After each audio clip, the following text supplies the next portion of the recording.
पुंडलिका वरदे हार विठ्ठल श्री ज्ञानदेव तुकाराम पंढरीनाथ भगवान की जय. ज्ञानेश्वरीचा 8वा अध्याय अक्षर ब्रह्मयोग म्हणून ओळखला जातो.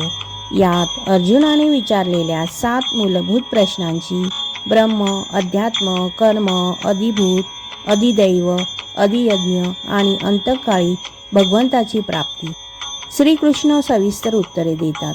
तसेच मृत्यूच्या वेळी ईश्वराचे स्मरण करण्याचे महत्त्व आणि भक्तीचे श्रेष्ठत्व यामध्ये विशद केले आहे. अर्जुनाचे 7 प्रश्न आणि कृष्णाची उत्तरे.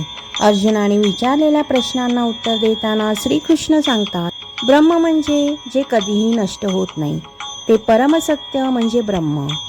अध्यात्म म्हणजे जीवाचा स्वतःचा मूळ स्वभाव म्हणजेच अध्यात्म. कर्म म्हणजे ज्याच्यामुळे सृष्टीतील सर्व व्यवहार चालतात, त्या यज्ञ यागादी क्रिया म्हणजे कर्म. अधिभूत जन्म मृत्यूच्या चक्रात अडकलेली सर्व नश्वर भौतिक सृष्टी.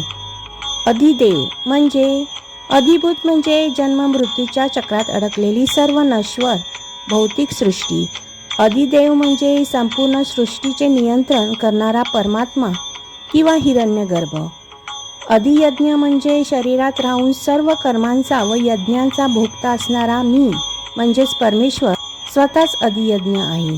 अंतिम प्रश्न, अंतकाळी म्हणजेच मृत्यूसमयी माझे स्मरण कसे करावे. यावर देव सांगतात, जो मनुष्य अंतकाळी माझे स्मरण करत प्राण सोडतो तो थेट माझ्यातच विलीन होतो. 2. नामस्मरणाचे महत्त्व. संत ज्ञानेश्वर महाराज माऊली या अध्यायात सांगतात की माणसाने आयुष्यभर भगवंताचे नामस्मरण केले पाहिजे. जो मनुष्य अंतकाळी ओम या एकाक्षरी नामाचा जप करून माझे स्मरण करतो त्याची पूर्वजन्मी संसारात परत येण्याची शक्यता उरत नाही. 3. भक्तीची श्रेष्ठता. या अध्यायात सांसारिक मोहमाया, विषय वासना आणि दुःखापासून मुक्त होण्याचा एकमेव मार्ग म्हणजे अनन्य भक्ती असल्याचे सांगितले आहे. भक्ताने नेहमी आपले मन ईश्वराच्या चरणी लीन ठेवले पाहिजे. ज्ञानेश्वरीच्या ओव्यांमध्ये संत ज्ञानेश्वरांनी या भक्तीचे गोडवे आणि ईश्वराचे प्रेमळ स्वरूप अतिशय सुंदर शब्दात मांडले आहे. जो परमात्मा सर्व कळांची कळा आहे, जो परमानंदाची मूर्ती आहे व जो विश्वाचा जिव्हाळा आहे, संपूर्ण ज्ञानाचा शेवट असलेले ज्ञान, जो ब्रह्मज्ञानाच्या बुद्धीने अविनाशी मानला जातो, हे अक्षर म्हणून ओळखले जाते. प्रचंड वाऱ्यानेही जे आकाश नष्ट होत नाही ते खरे आकाशच आहे, अन्यथा वाऱ्यापुढे ढग टिकवले जातात. वेद जाणणारे पुरुष ज्यास अक्षर म्हणतात आणि जे परब्रह्म स्वरूप आहे हे सर्व प्रकृती पलीकडे आहे. जो परमात्मा सर्वज्ञेचे जीवन आहे तो श्रीकृष्ण अर्जुनास असे बोलला.